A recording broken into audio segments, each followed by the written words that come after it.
Yes. So I'll speak in English. I was thinking English, so I'll speak English. I had this amazing D&D game, almost 3 hours, and I taped it on this Camtasia thing or whatever it's called. And erased. The program didn't work, or there was some glitch, and the whole game was erased. Which is, disappointing, to say the least. Uh, so I was going to start the day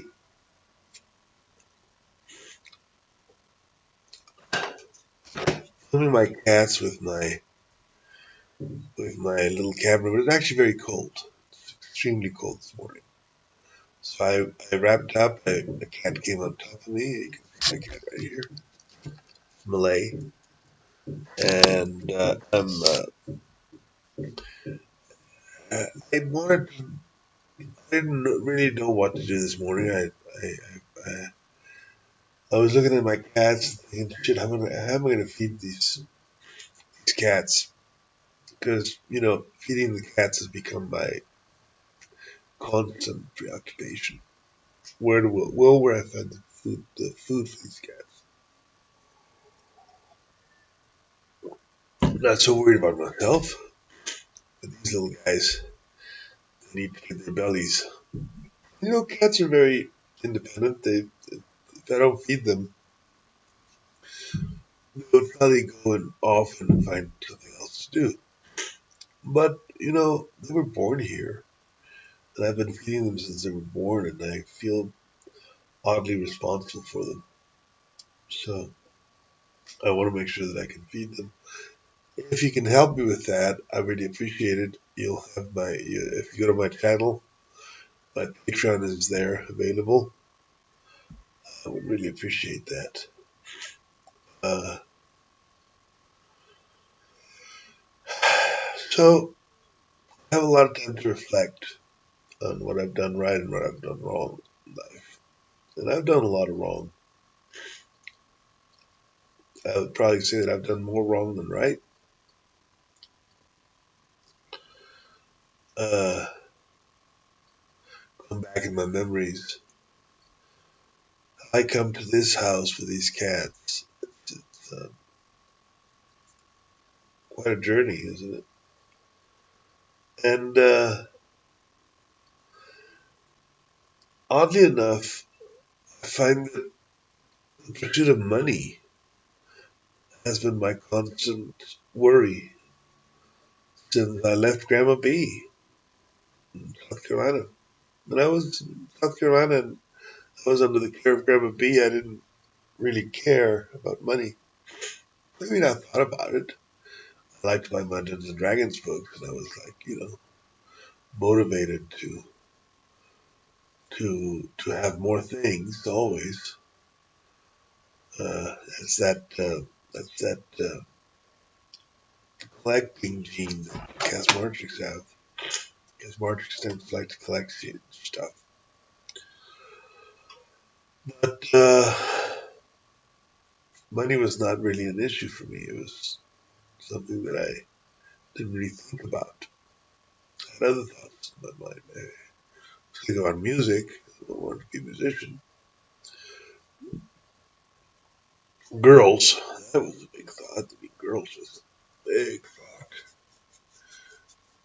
I think girls have been probably the biggest motivation I've had in my life. Not anymore. They used to be.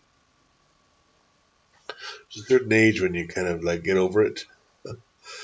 It's older, probably at an older age for some men at a younger age.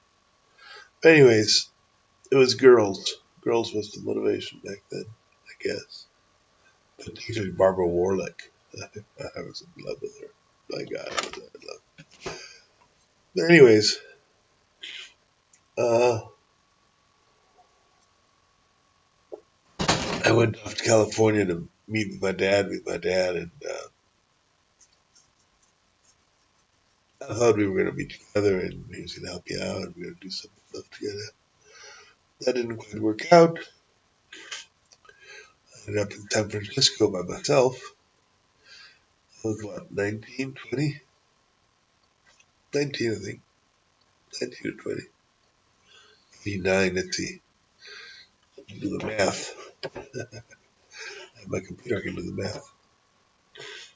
Um, uh, where's the calculator? That's the recording. I may try to get it back, I guess. I don't know why. Okay, so let's see. Uh, 1989. 1989 is when I was in San Francisco, minus 1968, the year I was born. Yeah, I was 21. So I actually spent 2 years in LA with my dad before that. Yeah. Wow, that's amazing. Wasn't sure about that. So I was 21, and I was in San Francisco by myself. I had to find an apartment. I had to find work and all that, and it was when I really got the joke. You need to make money to survive, and I did. I found a job at Guitar Center, and I was working at Guitar Center, and I was doing things, and then the earthquake, and all that I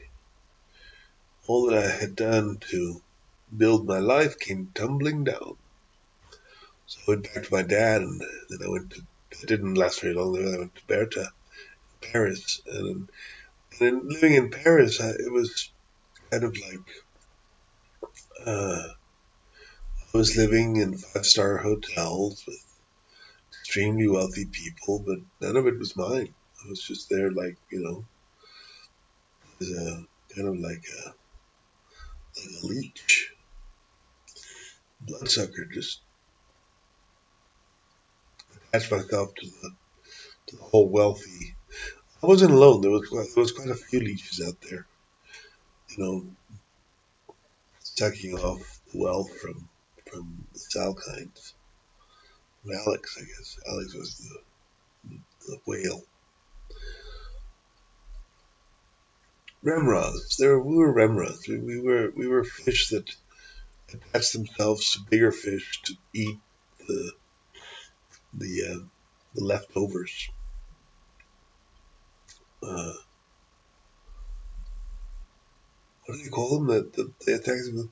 There's some fish in the ocean that attach to sharks, mostly sharks, and they eat off the leftover stuff that the sharks eat. They just it's really weird. Anyways, I was one of those. Uh, I was one of those creatures. The Salkins for many years. I was like 8 years out there, off and on in different places in Europe, traveling like here and there.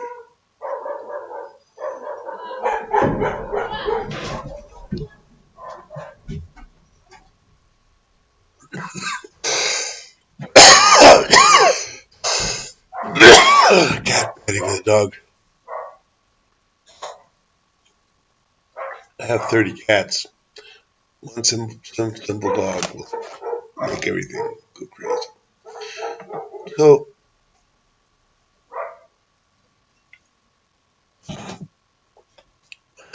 no stability. There was no reality to all of that. I was in Europe. I was a writer. I was paid to be a writer. Help my aunt write a screenplay about Crazy Mary Magdalene, and really what I was hanging on just by a bare thread to this rich family member, my aunt, that out of her grace and her support, I survived. So it was not real. It was a fiction. It was a fictitious life, and it lasted a long time. Then I fell in love with Beate. No, what happened then? Why did I leave? Oh, then I was called by my aunt to Mexico. My mom got sick, and I had to come and save her. She had ended up in the nudie bin, and I didn't want to take responsibility for none of the property. I wanted my mom to, to be well. I guess that's the desire of any son. I didn't see the necessity of taking care of a mom because when I spoke with her, I didn't find any madness there. I found just, a certain tiredness maybe, but not madness. And I didn't get the joke. I didn't get, those properties and those wealth to safeguard. And my aunt warned me about it, but I didn't understand her warning. I didn't get it. It was not.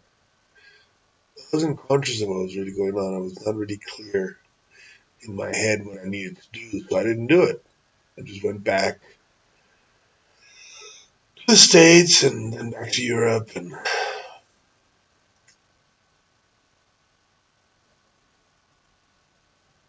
I go to Colorado. It's kind of fuzzy, actually. Now that I think about it, it's still fuzzy in my head. It all went down. I have to really I have to do that. I have to sit down and talk about these things and try to figure out what really happened. Um, I'm not clear on any of that. Um, you know what? Let's put a nice soothing DMT simulation.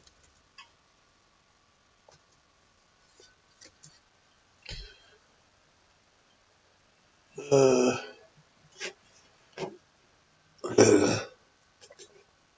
Ayahuasca trip simulation. Okay, let's play all these. While I try to figure out. Have you Binanced? While I try to figure out my life. It's nicer this way, I suppose. Um, this is the exercise this morning. Trying to figure out my life. You know. So yeah. Let's just go back and just analyze what the frack. So my grandfather dies in '74. I was born in '68. My grandfather dies in '74, and I leave Mexico that same year to go with my grandmother. I believe '68 to '74. I was what, 12, 11, 11 or 12, 11, I think. Go to my grandmother's and stay in South Carolina under her care until I graduated high school when I was 18. 19, 19, ya me hermosa bebé. 1989, no, 86. So 86. Graduated in class of 86, was it? Class of 86. 86? I guess it was class of 86. 86 or 89? No, 89 I was in San Francisco, right? 86. So I graduated class of 1986 and go to LA. Go to LA with my dad and try to work for him and work things out with him and stuff. And it didn't work out the way I thought. So I ended up in San Francisco in '89 by myself. For the first time, I was responsible for myself for the first time. I was now um, the owner of my own life, free at last, right? But you're never really free. The funny thing is that you're always when you're young and you have no money and you're out there on the street, you're kind of like propelled by necessity and by need. You need to have an apartment, you need to have food, and that those simple things in life, just shelter and food, take up all your time. Take up all your time just to have clean clothes and stuff, and then you have to play the game. You have to, get a job and get paid every month, and you're dependent upon a paycheck, paycheck to paycheck. You're like truly a slave in a sense. The earthquake changed all that. I went back to LA, couldn't be with my dad, and then my uncle was like, "Oh, another cat goes over." So anyway, um, what's going on here? Yeah, you want to come here? Come on, come on. There you go. It's a nice little kitty. This is my life, guys. Pussy paradise, I call it. There's a lot of purring going on, by the way, if you're curious. Anyways, so I was now in. So the way it happened, the earthquake happened, and then I went to my dad's, and it wasn't working very well with him. I was like, floundering out there in LA with him. Got myself an apartment in Hollywood, which was horrible. It was the worst experience I had. I was working telemarketing. I was surviving by doing telemarketing in Hollywood, and it was rough. It was rough, rough, rough, rough. But my uncle Poncho died, and I went to the funeral with my aunt. My aunt invited me to the funeral, and from there I went to Paris, and I ended up in Paris for a long time. I ended up in Paris for like 4 years, and then off and on. Uh, I was not well in Paris. I was not happy. I was freaking out. It was too weird for me. I mean, I was living five-star hotels and traveling in the yachts and Cannes and going all over Europe, living the rich life with my aunt. But it felt unreal. It felt wrong somehow. It felt because I wasn't really the owner of any of it. I was just the recipient of the mercy of my uncle, and I depended entirely on their whims. And it was very stressful because if I failed to accomplish the goals of their whims, I was out. And I didn't have a backup plan or anything. And I was in Europe, in the middle of nowhere. Uh, so I was stressed. I was feeling I needed to do something with my life to make my own wealth, to create my own security. Which is, of course, I've discovered that's actually a fallacy.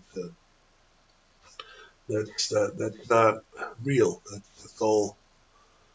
You never really have security in life. I mean, you may have a great job, you may have a great career, and then you break a leg or you have an accident that paralyzes half of your body, and there's your security out the window.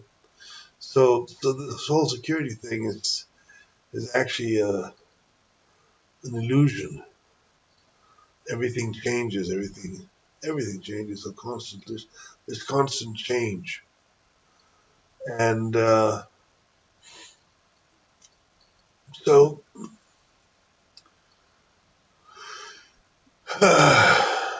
What did I do? Why did I go back to? Right, I went to trying to figure out why I left Paris or when I left Paris.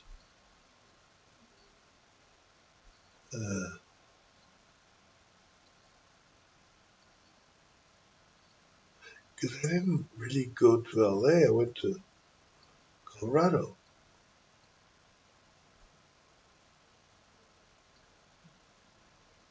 Colorado. Oh, okay. Well, yeah, my obsession with Katya was starting to bubble up. I wanted to see my sister. I wanted to be close to my sister. Uh, See how funny the mind is? The mind blocks things when you try to remember stuff, and there's stuff that you blocked yourself from remembering, and suddenly. So I went back to LA to be closer to my dad, and then to feel that I was doing something, more important with my life. Was it that way? What really happened those times? Why did I leave Paris? Anyways, I left Paris, and I went to LA. I went to New York.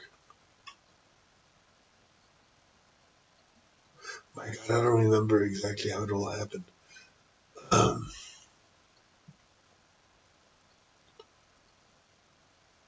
I came to Mexico. I came to Mexico because my mom had gotten sick.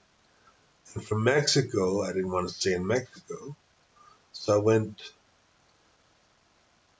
back to LA. And from LA, I didn't want to be in LA. I got a van. I started working. And good grief. I'm trying to remember it. I can't seem to put it all together. Um, I somehow ended up in Colorado. Where did I? Why did I go to Colorado? No, no, no, no. I didn't go back to LA. I went back to Florida. Elia proposed to me. Okay, so here's what happened. Now I remember. I just put it all together. So I was in Paris. My mom got sick. I went back to Mexico. There was no chance to go back to Paris for the moment. But Elia, Edith Halkind, said, then come to Orlando. So I went from Paris to Orlando. From Paris to Mexico to Orlando. In Orlando, it was 1989. Wait, no. It was 1998. When did Columbus sail the ocean blue? 1994? 1994. 1995, 4, 16, 14, 1496. 1496, the ocean blue and Christopher Columbus.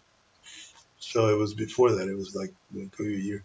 I got to roll down in paper so I can figure it out. I'll look at my resume and I'll figure it out. But anyways, so here's what happened. I was in Paris and my mom got sick, so I got a plane back to Mexico. In Mexico,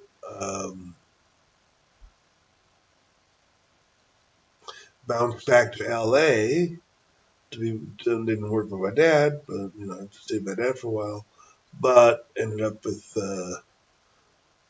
David Williams. Was that after that? I don't remember. Anyways, uh, there was an offer made by Elia to go to Orlando and work with him and Jane. So I went, and I don't remember what year it was, but it was like 2001. No, it was like 1996 or something, maybe something like that. I went back to I went to Orlando and I stayed there 4 years, 4 or 5 years with Elia. And then there was a Kathy Dumbo incident. So I fell madly in love with some little bimbo from a pizzeria with a with, she had like a One of her eyes was like kind of weird. Went to the side. I like flaws in women for some reason. I like flawed women. Anyways, I go to Orlando. I work with Elia. Again, this sense of being at the mercy of a very rich person that kind of freaks me out because I don't really have any power. I'm just, I'm just a hired gun. And I live very well. I mean, I live he gives me this enormous house by the lake with a pontoon boat, and I have to take care of it. And, just when you work for very wealthy people, you live very well. But it's surreal. It's real. It's not real. It's like, it's not my wealth. It's not my work. It's just surreal. And I don't connect the dots of wealth and how it works. I didn't get all that still. I was still young and stupid. Anyways, uh, I fall in love with this girl. She refused me, and I freak out. I totally freak out. I go bonkers. I go berserk, and I go to Santa Fe to be with closer to. I wanted to be closer to Katya, so I go to Santa Fe to be closer to Katya, and that's a big mistake. I ended up in Albuquerque, living in the streets in Albuquerque. And when I'm living in the streets in Albuquerque, I get picked up by Richard Baker that takes me to Colorado, and I go to live with the monks in Preston, Colorado for a year, where I meet Beate Stolte. And from Beate Stolte, she goes back to Germany, and I'm now desperate to be with Beate Stolte. Because, again, women were the main motivation in my life was always women, one or another type of woman. Pussy was my pussy was my quest, and not this kind of pussy. Anyways, I called Alex and I said, Alex, I'm desperate to go back to Europe. I want to be working with you guys. But I didn't really want to work with Alex. I wanted to be closer to Beata. So I go up to Paris, and Alex's budget, he pays for it. And from there, I quickly make myself friends with Dieter and go to Germany to stay with Dieter, to be closer to Beata. And that was a big mistake. But I ended up working with Dieter on the streets, just selling street stuff, just traveling all over Germany with contraband for a couple of years. 2, 3 years, I guess, I don't know. Long time. And learned German and had a lot of fun. That was fun. That was insane. It was fun. I loved theater.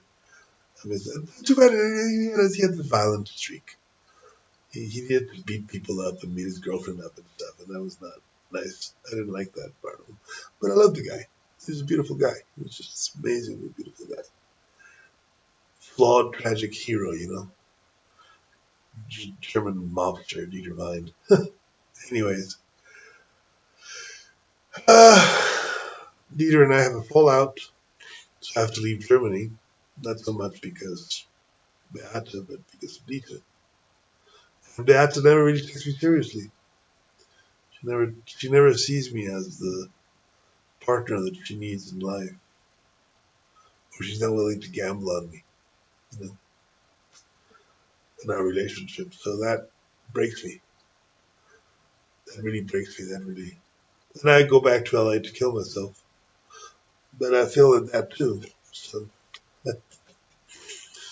now I'm in LA and I'm trying to kill myself, and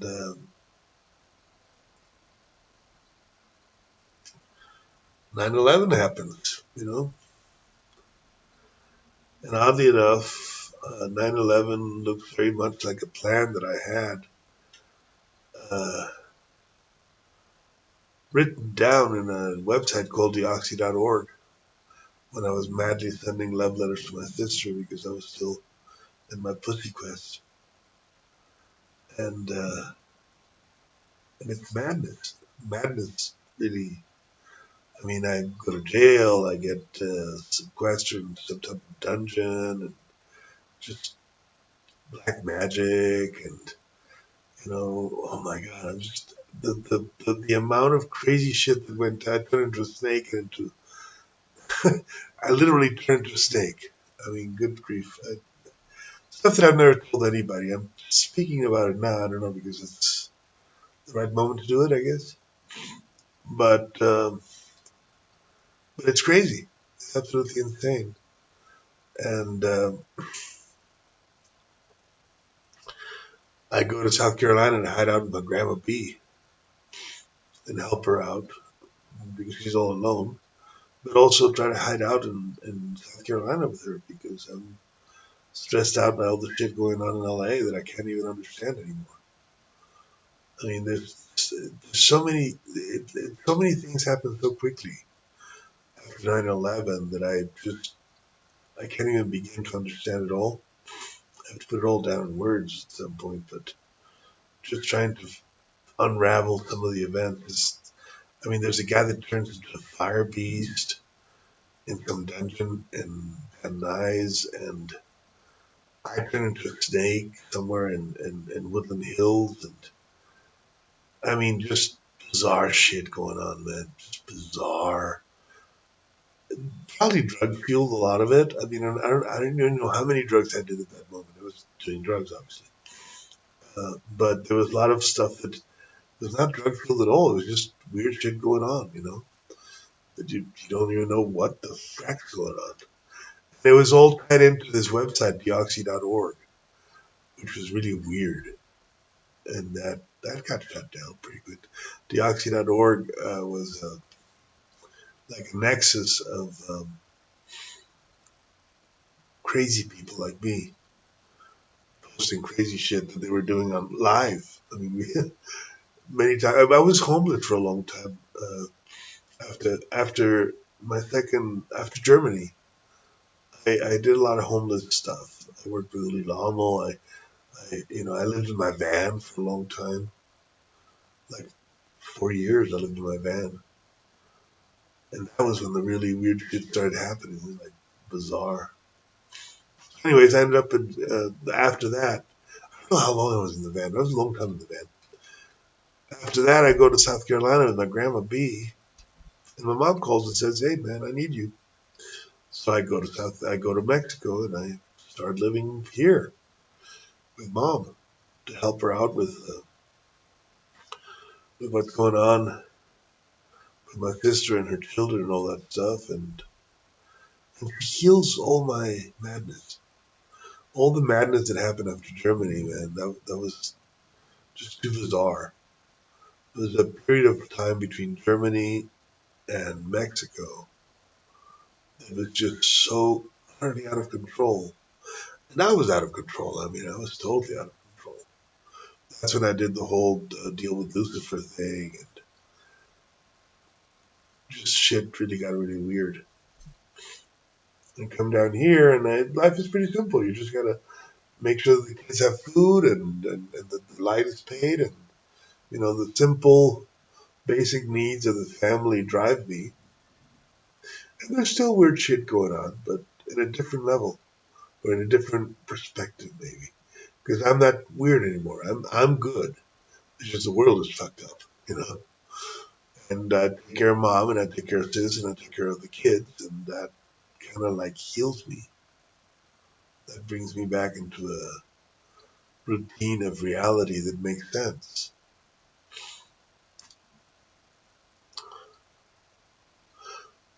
And then it's Timmy Frog and the Toad, and uh, I go to Oregon to fix my eyes, and I decide maybe I'd stay in Oregon, and that's when mom dies. That's when mom begins to die. She just says, "Your mom is dying. You better come and get her." I come back. I take care of mom for a couple of years. a year and a half. And she dies anyways. She was already too far gone. And I stay in Iztapalapa where I had taken care of Mom for a while. And make us see me better. Ven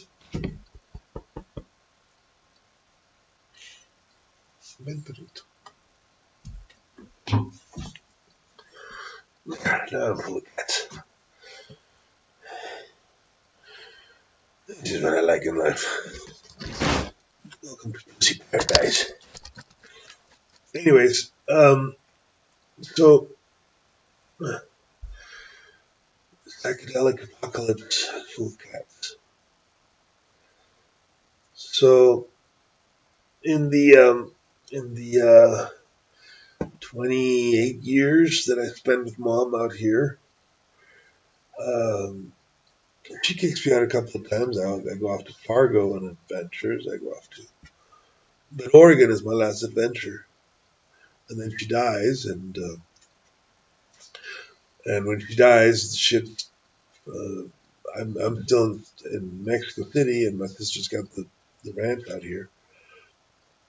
And they try to kidnap her and her kid, and she freaks out and she leaves the ranch, and we're in a lawsuit with the neighbors, so I have to come back and make sure that we can keep the ranch keep possession of the ranch, and we do. And somehow these cats arrive in my life, and I always wanted to be owner of a cat house, so now I got a cat house. You know, I told everybody what I'm going to do. I want to make a big cat house. Well, here I am, the owner of a big cat house. Pimping out cats.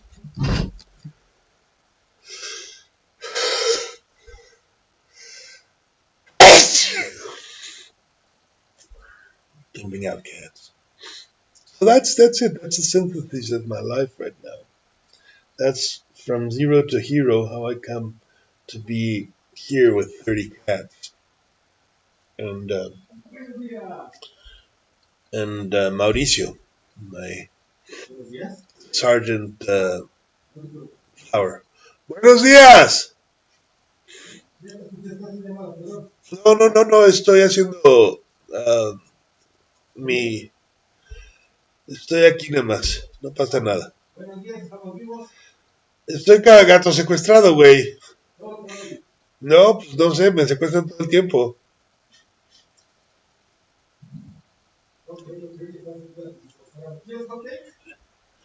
Va. Subiendo por 2 segundos. Es que cuando hace frío. ¿Qué gato secuestra? Mira.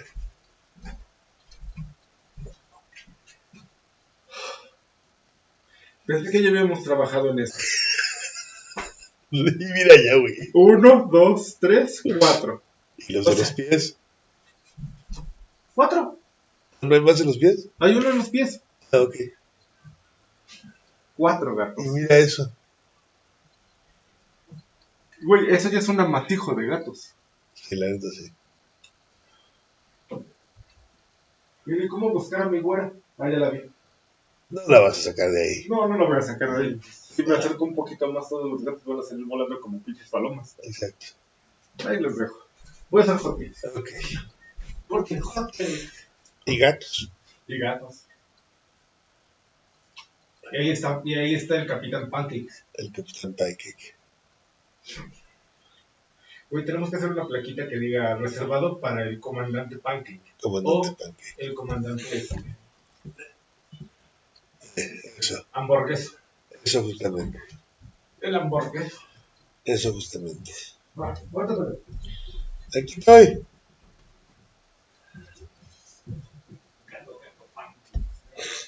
Anyways, I'm a good psychic, by the way. I managed to call all the elections. I didn't miss one.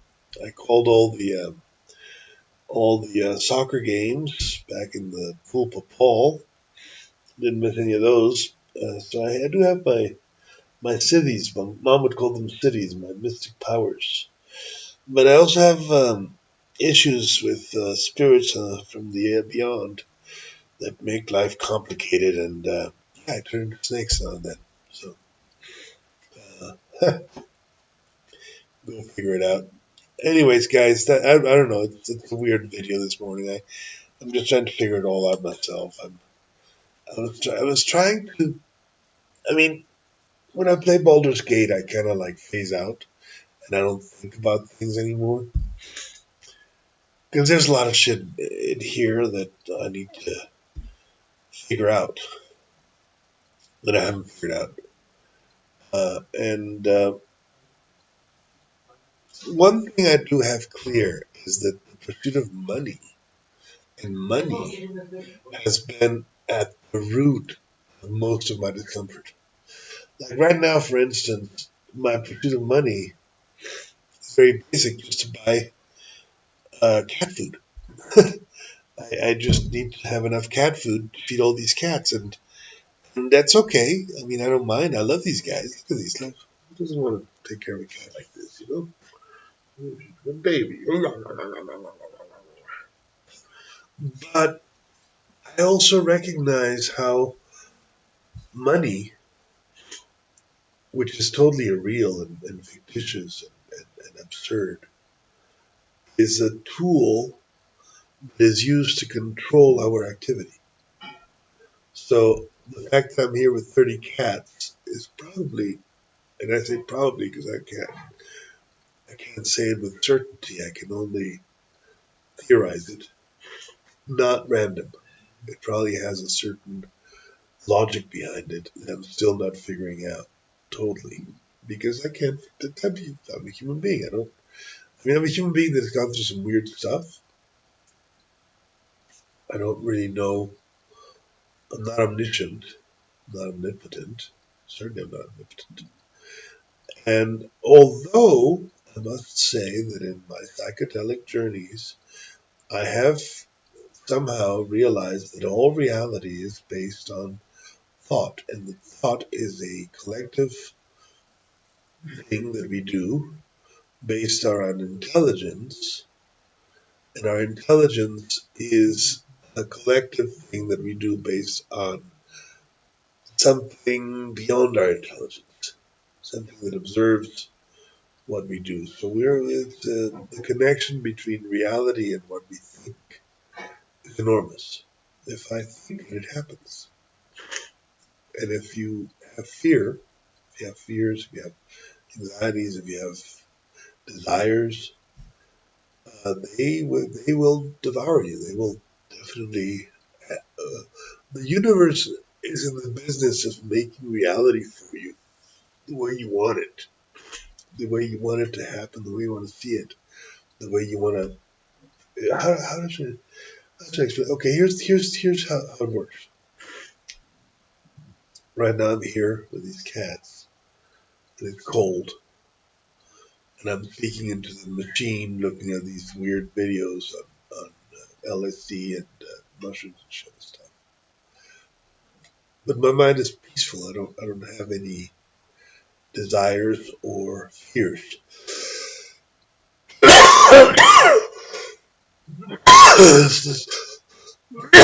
Maybe I do, but they're so deeply rooted that they don't really, they're not totally conscious. But the law of attraction functions anyway. Anyway, and the law of attraction takes you to what you want or what you fear.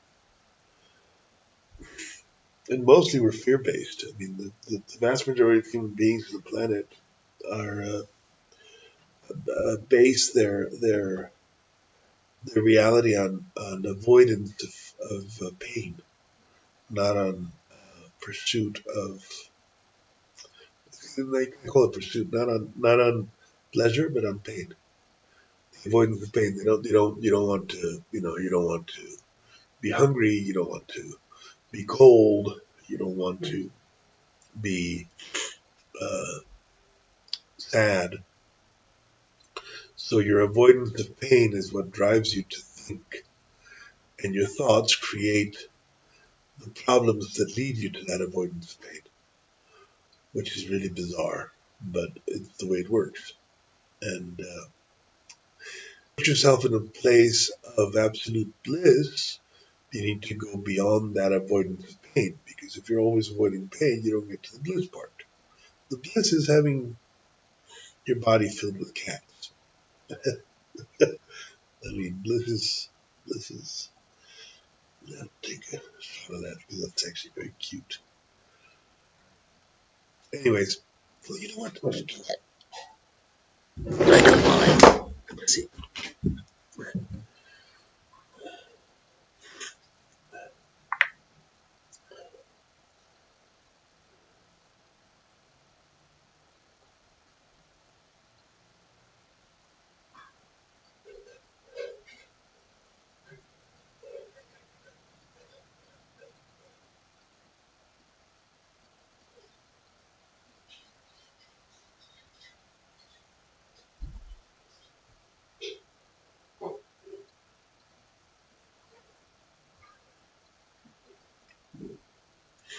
Hi guys, I'm actually doing a recording on my Camtasia, and I'm also recording on my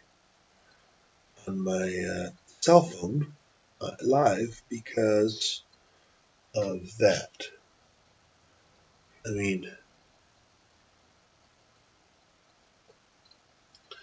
this is what you call. Let me see if I can move the camera a little bit.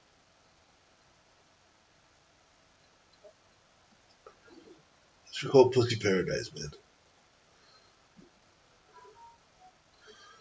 Believe it or not, that mass of warm fuzziness is kind of the reason I work. I do everything. Look at that.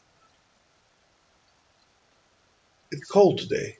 It's very cold, so the cats are all trying to get warm. Pussy Paradise, guys.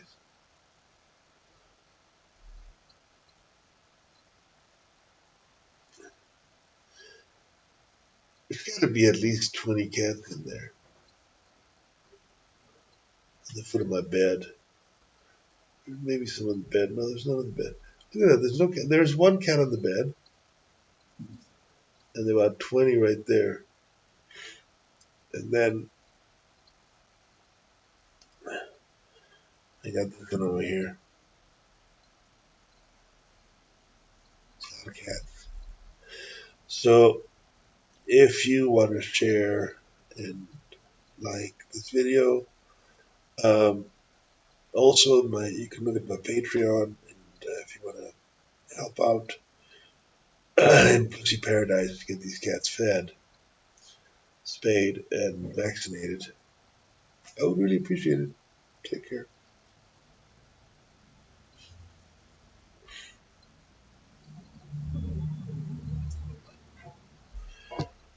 Okay, so I did a little video.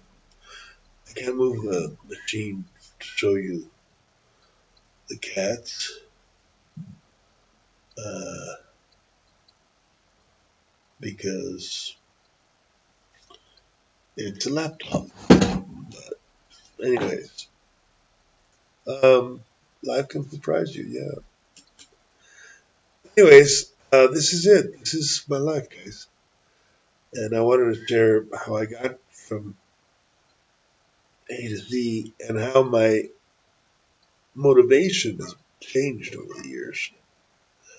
I mean, when I first got to Mexico, I was still under the influence of 9/11 and the whole madness that went down there. I wanted to extract revenge and bring a solution to the evident injustice that had been done against the American people by the Black Flag operation called 9/11. And I was certain that I could vanquish the bad guys, the bad guys being obviously Bush Jr. and Cheney and Condoleezza Rice and all that bunch of people. Michael Aquino. And then Bush, over the years, talked to me on the television, and I met John McCain met John McCain at the Burning Man, and I was somehow convinced not to destroy America for a few years.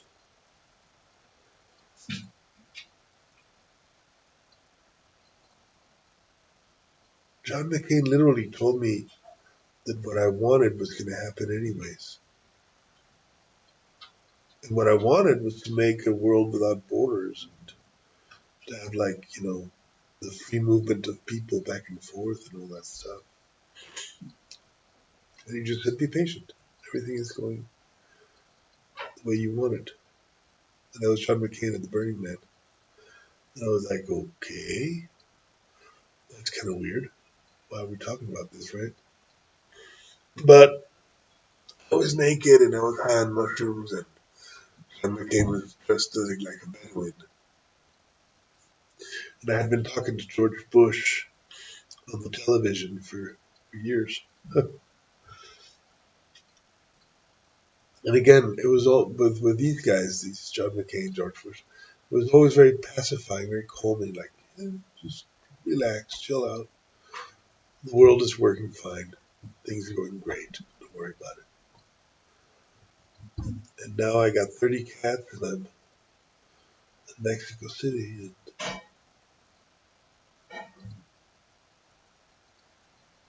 imagine a shitload of warriors that wanted to help me reach the victory have been arrested or imprisoned or even killed. And nobody knows about it. Because I met some of those too on the streets of LA, on the streets of Denver, on the streets of Berlin. Berlin, not Berlin. Sweet spot. And what's funny about these kind of warriors, these social justice warriors, we could call them, I guess. I don't know what to call them. Is that they're pawns. They don't really know who's pushing them forward into this war situation. I was a pawn for most of my life. Right now, with all these cats on top of me, I realize that I am still a pawn of entities and forces beyond my control. But at least I'm conscious that I'm a pawn. At least when I wake up and I make this video, for instance, I'm not really being diverted from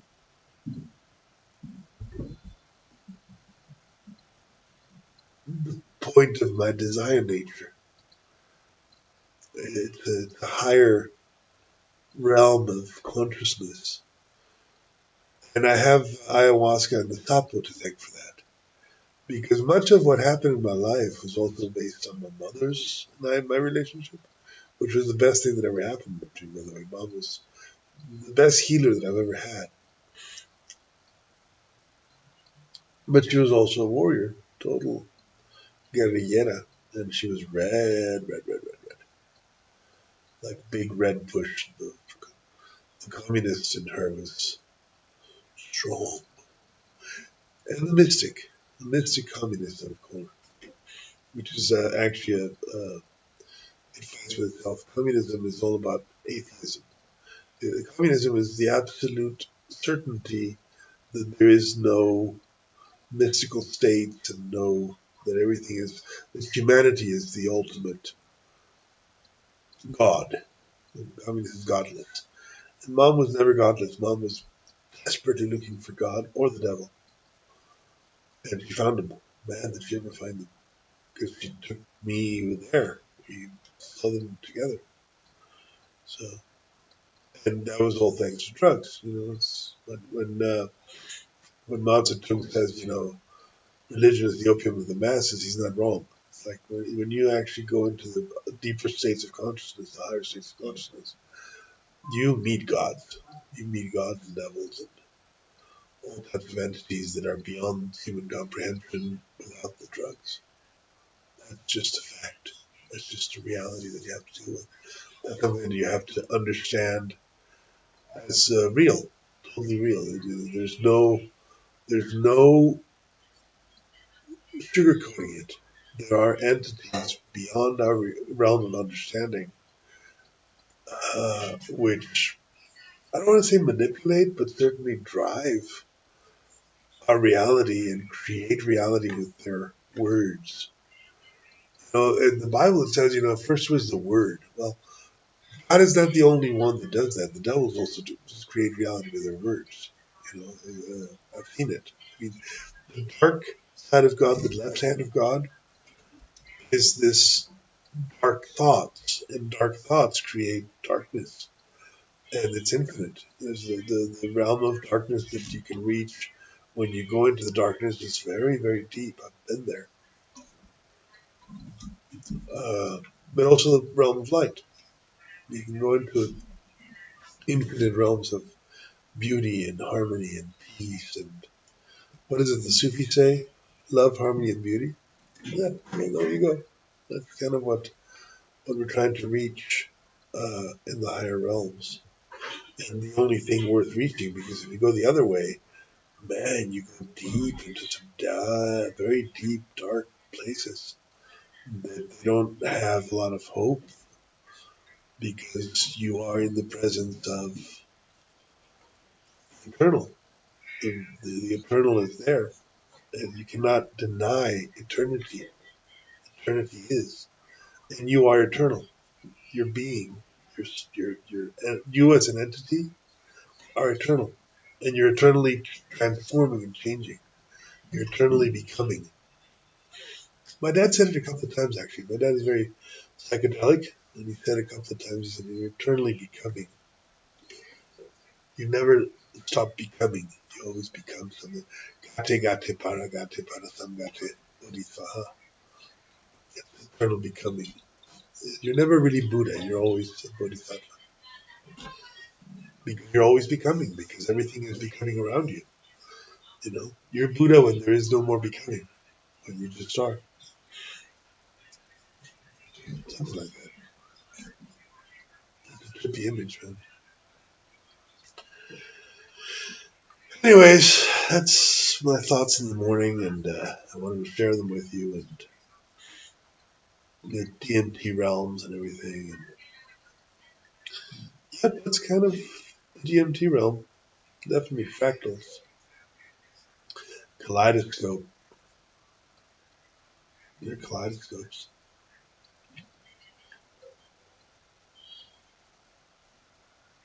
And just when you can think you can hang on to the kaleidoscope, it becomes non-linear. Or it goes back to something else. Yeah. Anyways. Well, that's it. That's what I wanted to share. That's my morning. That's my Pussy Paradise meditation this morning. I want to eat some pancakes and